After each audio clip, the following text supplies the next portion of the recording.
Hello बच्चों, कैसे हैं आप सभी। आज हम देखने वाले हैं क्लास 11 का ही नेक्स्ट चैप्टर, जिसका नेम है आपके फ्रिक्शन। क्या नेम है इसका? फ्रिक्शन। फ्रिक्शन को पढ़ने से पहले हम जान लेते हैं इसकी टेंडेंसी क्या होती है। ठीक है, फ्रिक्शन क्या है? एक ऐसा फोर्स है जो क्या है, कोई भी मूविंग ऑब्जेक्ट के अपोजिट डायरेक्शन में वर्क करता है। कहाँ वर्क करता है? ये मूविंग ऑब्जेक्ट के अपोजिट डायरेक्शन में। ठीक है, जैसे हम एवरीडे, हमारी जो लाइफ है, एवरीडे लाइफ में हम काफ़ी सारे एग्जांपल्स देख सकते हैं फ्रिक्शन फोर्स के, जिसकी वजह से क्या है, हम मूव कर पाते हैं। ठीक है, फ्रिक्शन फोर्स ही एक ऐसा फोर्स है जिसकी वजह से क्या है, हम मूव कर पाते हैं। इस बोर्ड पर जो मैं राइट लिख पा रहा हूँ, ठीक है, वो किसकी वजह से मैं लिख पा रहा हूँ? जो हमारा फोर्स है फ्रिक्शन, उसी की वजह से मैं क्या कर पा रहा हूँ, यहाँ मैं लिख पा रहा हूँ, है ना। और क्या है, कोई भी आप बाइसिकल चला रहे हो, मोटर चला रहे हो, ठीक है, जो भी आप चला रहे हो, मोटर बाइक, है ना। वो सब किसकी वजह से हो पा रही है? किसकी वजह से आपके मूव कर पा रही है? फ्रिक्शन की वजह से ही आपके मूव कर पा रही है। आप वॉकिंग करते हो, रनिंग करते हो, ये सारी चीज़ें किसकी वजह से डन होती हैं? आपके फ्रिक्शन की वजह से डन हो पाती है। इवन आपके फैन वगैरह जो भी चलते हैं, फैन कूलर, ये सब जो चलते हैं आपके, ये भी किसकी वजह से चलते हैं? फ्रिक्शन की वजह से चल पाते हैं। ठीक है, आप ये समझ सकते हो, ये जान सकते हो कि एवरी बॉडी, हर एक बॉडी में कहीं ना कहीं फ्रिक्शन आपके अवेलेबल है। ठीक है, आप जो मोबाइल फ़ोन की स्क्रीन पर भी टच करके आप स्लाइड करते हो, रील्स वगैरह देखते हो, ठीक है, वो भी किसकी वजह से? फ्रिक्शन की वजह से आप उसको ऊपर नीचे कर पाते हो। ठीक है, वहाँ पर भी क्या है, आपके फ्रिक्शन फोर्स अप्लाइड होता है ना, एग्जिस्ट करता है। सबसे पहले हम इसकी डेफिनेशन के बारे में जान लेते हैं, देख लेते हैं क्या होती है इसकी डेफिनेशन। द फोर्स विच, क्या है? The force which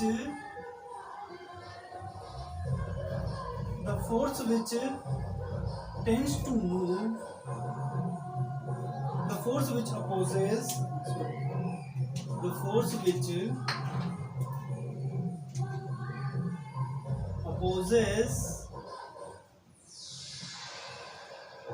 which opposes tendency of motion। क्या होता है? The force which opposes tendency of motion, या फिर इसे हम बोल सकते हैं रिलेटिव मोशन। क्या बोल सकते हैं इसे हम? रिलेटिव मोशन बिटवीन, किस किस के बिटवीन लगेगा ये? Between surface and relative motion के। ठीक है, इज नोन एज, किस नेम से जानते हैं इसे हम? Is known as friction। इस नेम से जानते हैं इसे हम? फ्रिक्शन के नेम से जानते हैं। ठीक है, क्या समझना है आपको? द फोर्स, जो फोर्स क्या होता है, टेंडेंसी में अपोजिट होता है। क्या होता है? टेंडेंसी में अपोजिट होता है। ठीक है, किसके? मोशन या फिर आपके रिलेटिव मोशन के, है, उसी को क्या बोलते हैं हम? फ्रिक्शन बोलते हैं। ये जो फ्रिक्शन है आपके, ठीक है, ये जो फ्रिक्शन है, जैसे कि क्या है, ये सरफेस है आपकी कोई भी, ठीक है, इस सरफेस पर क्या है आपके, एक, ये मैंने बाइसिकल बना दिया आपके, ठीक है, जो क्या कर रही है, ऐसे मूव कर रही है। ठीक है, ये बाइसिकल आपके ऐसे मूव कर रही है इस सरफेस पर। तो फ्रिक्शन की टेंडेंसी क्या होगी? इसके अपोजिट डायरेक्शन में लगने की। क्या होगी? फ्रिक्शन आपके इसके अपोजिट डायरेक्शन में लगेगा। ये जो बाइसिकल बनाई ना मैंने, इसको मैं आपको आगे और अच्छे से एक्सप्लेन करूंगा।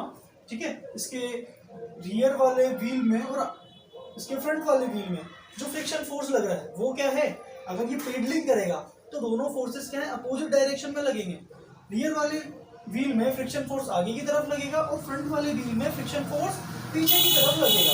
ठीक है, इसको हम ध्यान से देखेंगे, है ना। अभी हम जनरली हम ये देख लेते हैं, कोई भी, जैसे ये बॉडी आपके मूव कर रही है, ठीक है, जैसे मैंने क्या ले लिया यहाँ पे, एक आपके ऑब्जेक्ट ले लिया, ठीक है, ये सरफेस है, इस सरफेस पर ये ऑब्जेक्ट आपके प्लेस है। तो इस ऑब्जेक्ट पर जो फ्रिक्शन फोर्स है वो कहाँ लगेगा? पीछे की तरफ लगेगा, पीछे की तरफ टेंस करेगा। अगर ये आगे की तरफ जाना चाह रहा है, ब्लैक फोर्स आगे है, तो ये पीछे की तरफ मूव करना, फ्रिक्शन फोर्स सॉरी पीछे की तरफ लगेगा इस पर। ठीक है, और ये जो फ्रिक्शन फोर्स है वो क्या है?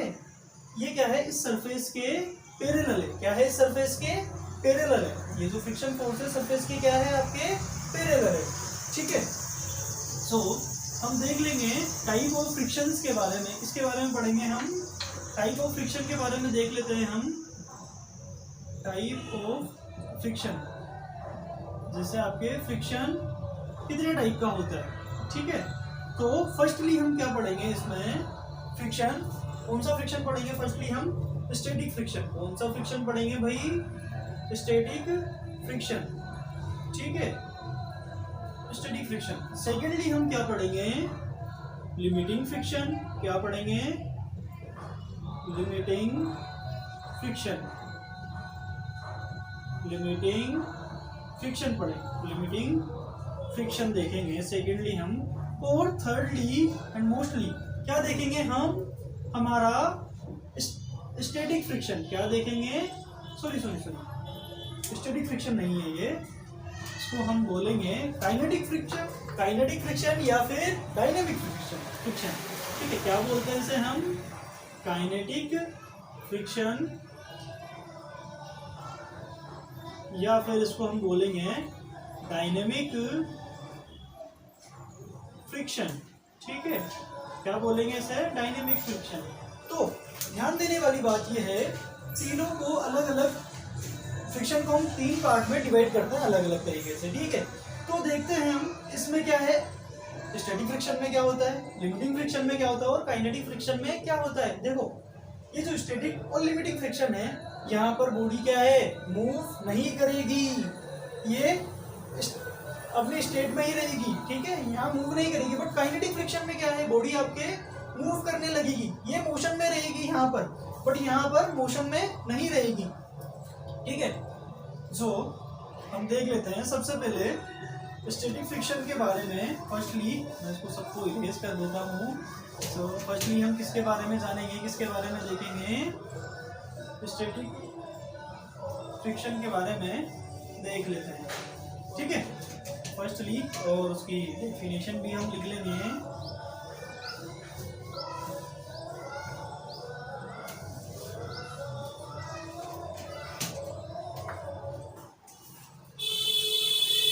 क्या है फर्स्ट हमारा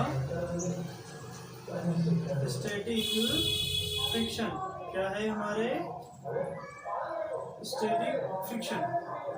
तो जान गए आप इसके बारे में, क्या है स्टैटिक फ्रिक्शन हमारे, कि इसमें क्या है, हमारी बॉडी मूव नहीं करेगी बट फ्रिक्शन क्या होगा, अप्लाई होगा, ठीक है। इसमें क्या होगा, बॉडी हमारी मूव नहीं करेगी बट फ्रिक्शन अप्लाई होगा, ठीक है। जैसे क्या है, ये बॉडी आपकी प्लेस है इस पर, ठीक है। तो यहाँ पर जो हम अप्लाइड फोर्स लगाते हैं P, क्या लगाते हैं, अप्लाइड फोर्स P। ये जो अप्लाइड फोर्स P है वो किसके इक्वल होता है, आपके फोर्स ऑफ फ्रिक्शन F के। किसके इक्वल होता है, यहाँ पे फ्रिक्शन फोर्स के इक्वल होता है। P is equal to F, क्या होता है, P is equal to F होता है यहाँ पर स्टैटिक फ्रिक्शन में। सो सबसे पहले हम क्या करेंगे, इसकी डेफिनेशन लिख लेते हैं, ठीक है। The force which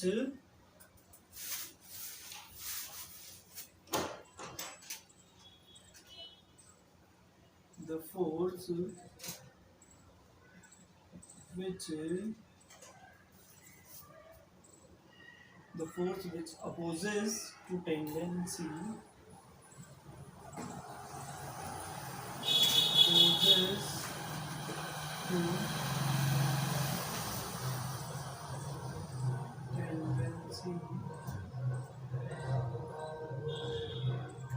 to the one surface over the surface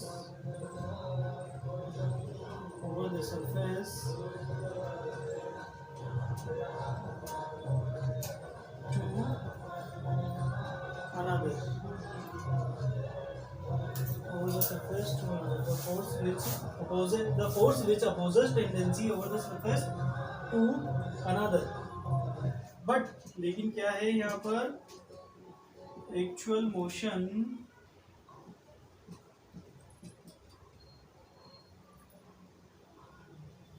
यही लिख देते हैं, which force which opposes to the force which, क्या क्या आएगा, the force which opposes to tendency over the surface to another, ये आया यहाँ पर द फोर्स, ठीक है। But actual motion has yet not started. मतलब क्या है, एक्चुअल मोशन यहाँ पर स्टार्ट नहीं हो रहा है, ठीक है, एक्चुअल मोशन हो ही नहीं रहा है यहाँ पर, is known as static friction. Let suppose इसको हम ऐसे भी समझ सकते हैं, ये बॉडी कहाँ है, यहीं रखी है, ठीक है, और इस बॉडी पर हम क्या कर रहे हैं, एक्चुअल फोर्स लगा रहे हैं, ठीक है, फोर्स लगा रहे हैं, बट ये फ्रिक्शन की वजह से क्या है, आगे मूव नहीं कर रही, ठीक है, क्या नहीं कर रही है, आगे मूव नहीं कर रही, ये वहीं की वहीं है, ठीक है। तो हमारा जो स्टैटिक फोर्स है, जो स्टैटिक फ्रिक्शन है सॉरी, वो क्या होगा, हमारे अप्लाइड फोर्स के इक्वल होगा, है ना। और ये स्टैटिक फ्रिक्शन जो है, ठीक है, ये क्या है, देखो भाई धीरे से मैं लगा रहा हूँ स्टार्टिंग से, थोड़ा सा मैं और बढ़ा भी दे रहा हूँ फोर्स, ठीक है, धीरे से लगा रहा हूँ, बढ़ा भी दे रहा हूँ मैं फोर्स, तो फिर भी ये बॉडी क्या है आपके मूव नहीं कर पा रही, ठीक है, क्या नहीं कर पा रही, मूव नहीं कर पा रही, क्योंकि एक्चुअल में क्या है, ये फोर्स जो है स्टैटिक फोर्स आपके क्या है, सेल्फ एडजस्टिंग फोर्स है, क्या है ये, सेल्फ एडजस्टिंग फोर्स है, ठीक है, सेल्फ एडजस्टिंग फोर्स है, ठीक है, सेल्फ एडजस्टिंग फोर्स है, मतलब ये क्या है, खुद को एडजस्ट कर लेता है ना। अब जब तक इसमें एक मैक्सिमम, जब तक इसमें, ठीक है, इस फ्रिक्शन, जितना इसका फ्रिक्शन यहाँ पर लग रहा है ना, उसके अबोव अप्लाइड फोर्स नहीं लगा देते, जब तक ये बॉडी क्या है, मूव नहीं करेगी, ठीक है, मोशन में नहीं आएगी। सो इसके बाद हम क्या देखते हैं, लिमिटिंग फ्रिक्शन के बारे में देख लेते हैं, इसके बारे में देखते हैं हम, इसके बाद हम इसके बाद क्या देखते हैं, लिमिटिंग फ्रिक्शन के बारे में देखते हैं। सेकंड क्या है हमारे,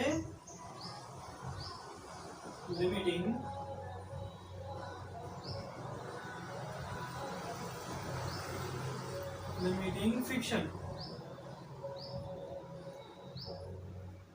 ठीक है, क्या है ये हमारे लिमिटिंग फ्रिक्शन। सो लिमिटिंग फ्रिक्शन आपके होता क्या है, ठीक है, इसको हम देखते हैं, the maximum value of the force, the maximum value of static friction, क्या है, maximum value of static friction, ठीक है, स्टैटिक फ्रिक्शन की मैक्सिमम वैल्यू ही क्या होगी आपके लिमिटिंग फ्रिक्शन, क्या होगी लिमिटिंग फ्रिक्शन, ठीक है। देखो हाँ, जो हमारे स्टैटिक फ्रिक्शन था, हमने देखा था स्टैटिक फ्रिक्शन को क्या हम बढ़ाते जाएंगे, बढ़ाते जाएंगे, बढ़ाते जाएंगे, ठीक है, क्या करते जाएंगे, बढ़ाते जाएंगे, बढ़ाते जाएंगे, बढ़ाते जाएंगे।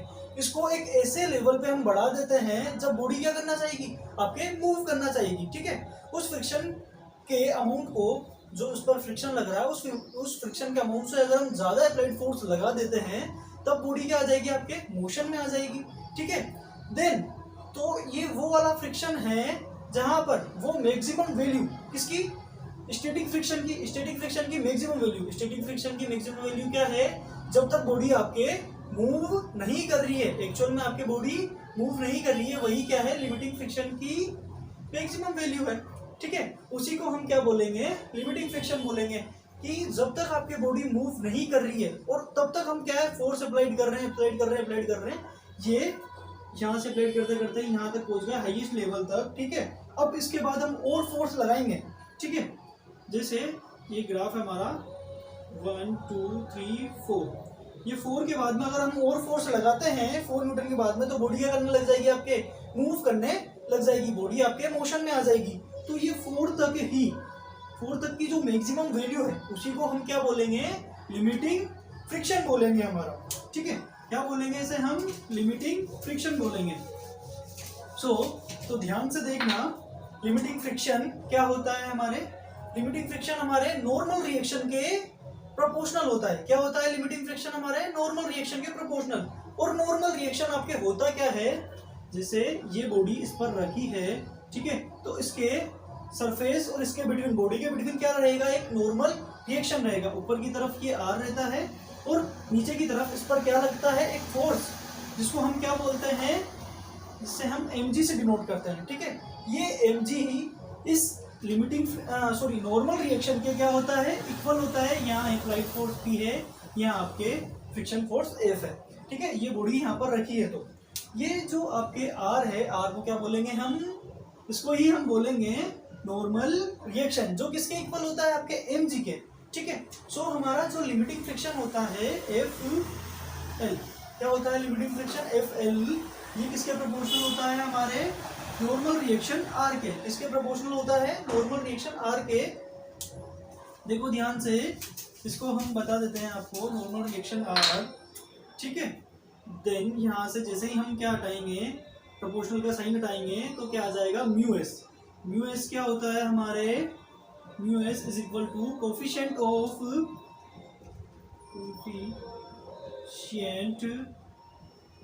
Static friction. क्या होता है ये, कोफिशिएंट होता है स्टैटिक फ्रिक्शन का, ठीक है। ध्यान रखना इसको, क्या होता है म्यू एस हमारे कोफिशिएंट ऑफ स्टैटिक फ्रिक्शन, ठीक है। सो हम कोफिशिएंट ऑफ स्टैटिक फ्रिक्शन ये निकाल लेते हैं। कैसे निकलेगा ये भाई, mu s is equal to क्या होता है, एफ लिमिटिंग, ठीक है, एंड अपॉन में क्या है आपके आर, नॉर्मल रिएक्शन आर, ठीक है। ये किसका फॉर्मूला है, आपके म्यू एस का। और ये दोनों पता है आपको क्या है, दोनों फोर्सेस हैं, तो फोर्सेस की यूनिट क्या होती है, न्यूटन, कैंसिल आउट हो जाती है, ठीक है। तो ये क्या आएगी आपके डायमेंशन लेस, क्या आएगी ये यूनिट लेस क्वांटिटी होगी, ये हमारे यूनिट लेस क्वांटिटी है, ठीक है, यूनिट लेस क्वांटिटी है, ठीक है। म्यू क्या है हमारी, यूनिट लेस क्वांटिटी है। देन इसका डायमेंशन आप देखोगे m0 l0 t0 हो जाएंगे, ठीक है। क्या होंगे, m0 l0 t0 हो जाएंगे, है ना। इसके बाद हम पढ़ते हैं हमारा तीसरे टाइप का फ्रिक्शन, जिसको हम क्या बोलते हैं, ये हमारा लिमिटिंग फ्रिक्शन हो गया। थर्ड टाइप का जो हमारे फ्रिक्शन आता है, उसे हम क्या बोलते हैं, स्टैटिक, वही बार बार वही आ रहा है हमारे स्टैटिक माइंड में ही, ठीक है। तीसरे टाइप का क्या होता है हमारे काइनेटिक फ्रिक्शन। क्या होता है, काइनेटिक फ्रिक्शन, या फिर इसे हम बोल सकते हैं डायनामिक फ्रिक्शन। क्या बोल सकते हैं भाई, डायनामिक फ्रिक्शन, ठीक है। सो ध्यान रखना, ये है हमारा डायनामिक फ्रिक्शन, ठीक है। सो इसको हम कैसे पढ़ेंगे, क्या होता है ये, जब भी देखो ध्यान से इसकी डेफिनेशन देख लेते हैं हम। We increase the applied force, क्या करते हैं हम, when we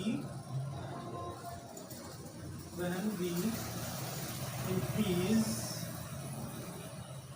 the applied force, जब हम अप्लाइड फोर्स को बढ़ाते हैं, then the body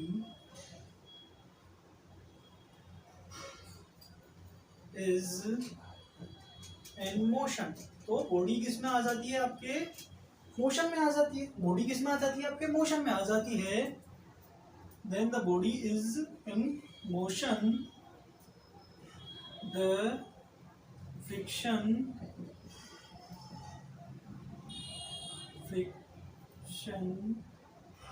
is opposing, then the friction is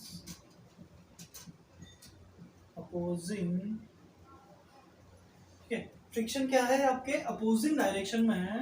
the friction is opposing is called, क्या बोलते हैं इसे हम, काइनेटिक फ्रिक्शन। क्या बोलते हैं इसे हम, काइनेटिक फ्रिक्शन बोलते हैं भाई, ठीक है।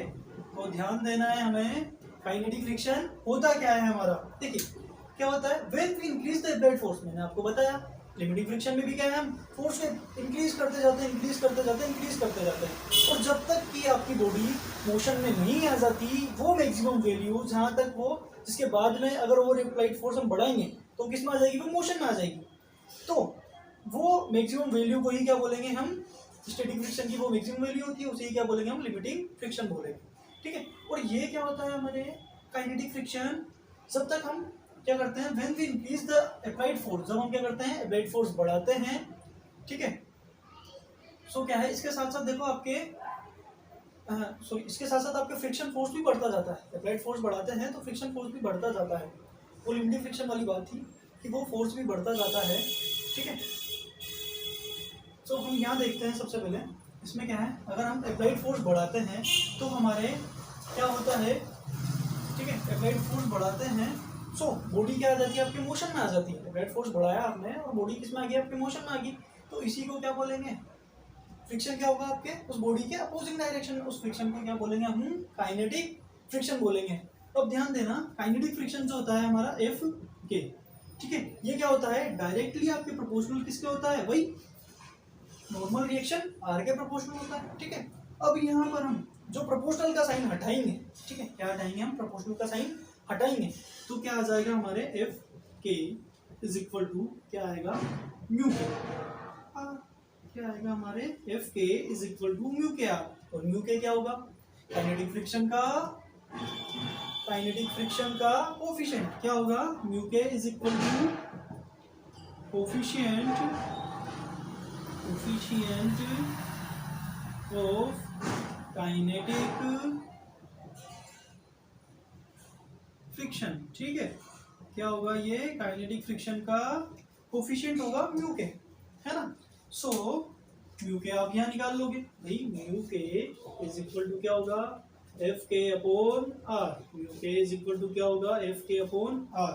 ठीक है, अब हम देखते हैं, पता है आपको कि म्यू के जो है आपके, म्यू के क्या होता है, कोफिशिएंट ऑफ काइनेटिक फ्रिक्शन।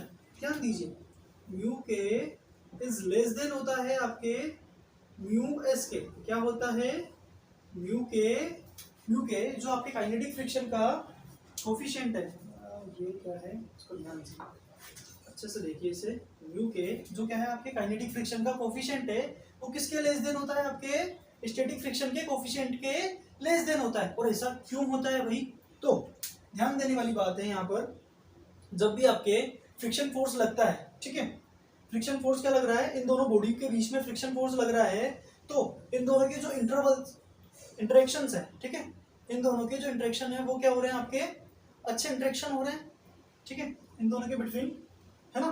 तो यहाँ पर क्या है, फ्रिक्शन फोर्स स्टैटिक की पोजीशन में फ्रिक्शन फोर्स ज़्यादा है, और जैसे ही ये मूव कर जाएगी, ठीक है तो यहाँ पर जो इंटरेक्शन हो रहे हैं, ठीक है दोनों बॉडी में, वो क्या है लेस टाइम के लिए होगा, क्या होगा कम टाइम के लिए होगा। इस वजह से जो आपके स्टैटिक फ्रिक्शन का कोफिशिएंट है वो क्या आता है, कम आता है, क्योंकि कम टाइम के लिए क्या होगा यहाँ पर इंटरेक्शन होगा, बट स्टैटिक फ्रिक्शन में मोर टाइम के लिए इंटरेक्शन होगा। ठीक है, इस वजह से हम देख लेते हैं हमारा जो म्यू एस और म्यू के है, ठीक है ये दोनों जो कोफिशिएंट हैं वो किस पर डिपेंड करते हैं आपके, ठीक है वो नेचर ऑफ सरफेस के नेचर पर डिपेंड करते हैं, depends on nature of surface. ठीक है, तो डिपेंड करते हैं, depends on nature of surface. ठीक है, सरफेस के नेचर पर डिपेंड करते हैं, सरफेस आपका वेट है, रफ है, ड्राई है, ठीक है स्मूथ है, इन सब पर क्या है ये आपके डिपेंड करते हैं। और एक बात और, आपके जो ये म्यू एस है, क्या है म्यू एस क्या है, आपके स्टैटिक फ्रिक्शन का कोफिशिएंट क्या होता है, 0 to आपके 1 के इक्वल होता है, क्या होता है 0 to 1 के इक्वल होता है।